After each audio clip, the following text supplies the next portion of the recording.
Hi, welcome to சந்தா சமையல். நம்ம இன்னைக்கு கோதுமை ரவை கிச்சடி எப்படி செய்கிறது பார்க்கலாம்.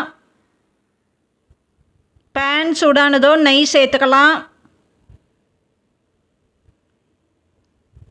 எண்ணெய் சேர்த்துக்கலாம்,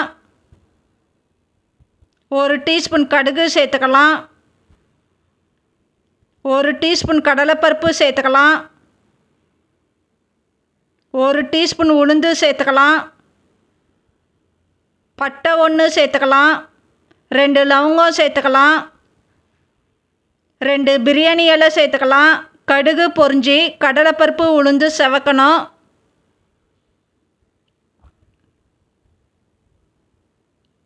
மீடியம் சைஸ் வெங்காயம் 1 பொடியாக கட் பண்ணி சேர்த்துக்கலாம்.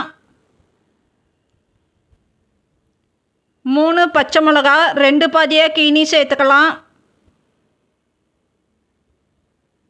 கொஞ்சம் கருவேப்பிலை சேர்த்துக்கலாம். வெங்காயம் கண்ணாடி பதம் ஆகணும், வதக்கிக்கலாம்.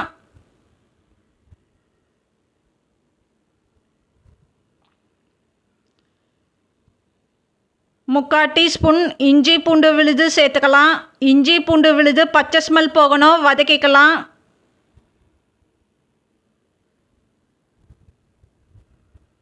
மீடியம் சைஸ் தக்காளி 1 கட் பண்ணி சேர்த்துக்கலாம். தக்காளி சேர்த்துட்டு 1 நிமிஷத்துக்கு வதக்கிக்கலாம்.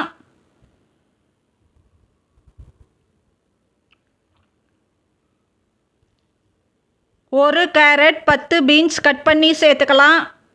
காய் சேர்த்துட்டு 2 நிமிஷத்துக்கு வதக்கிக்கலாம்.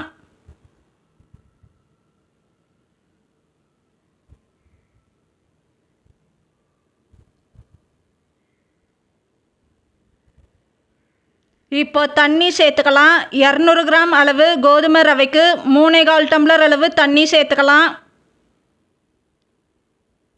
உப்பு தேவையான அளவு சேர்த்துக்கலாம். உப்பு சேர்த்துட்டு மிக்ஸ் பண்ணிக்கலாம். காய் வேக விடணும்.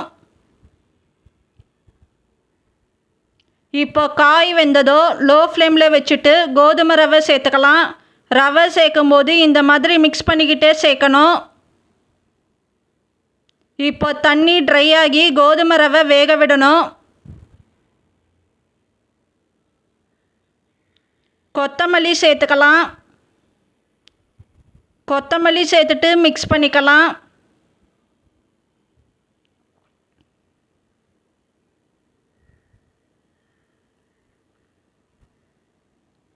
இப்போ ஸ்டவ் ஆஃப் பண்ணிடலாம். இப்போ நமக்கு கோதுமை ரவை கிச்சடி ரெடி ஆகிடுச்சு.